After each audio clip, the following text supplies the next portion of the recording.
नमस्कार मंडळी, मी कोकण चोरवण्या स्वागत आहे तुमचं माझ्या नवीन व्हिडिओमध्ये।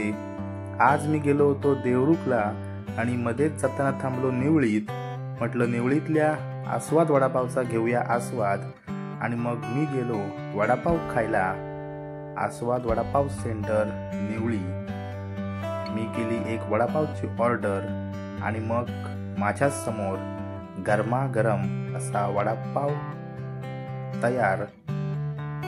मस्त लाल चटणी, आंबट गोड अशी आणि झणझणीत मिरची सोबत वडापाव खाऊन मी पुन्हा एकदा दुसरा वडापाव ऑर्डर केला, कारण इथे आल्यानंतर एका वडापावने तोंडाची चव काही भागत नाही, 2 तर वडापाव खावेच लागतात। आणि नंतर मग निघता निघता सहजच या बोर्डवरती नजर पडली, हे बटाटेवड्यांनो, फक्त तुझ्या गंधाने मम मोह अनावर होतो, रसनेचा लगाम सुटतो मी सहज ओढला जातो, पाहुणी तव पिवळी कांती मी आणि भुकेला होतो, हातात यायच्या आधी नजरेने खाऊन घेतो, मग पाव पांघरुणी वरती लसणीची चटणी भरुनी, तळल्या मिरचीच्या संगे मी तुझला उचलून घेतो, प्रकृती स्वास्थ्य वाद्यांचा कितीही विरोध झाला तरीही हे प्रेम न माझे घटते, आस्वाद तुझा मी घेतो, हे बटाटेवड्यांनो।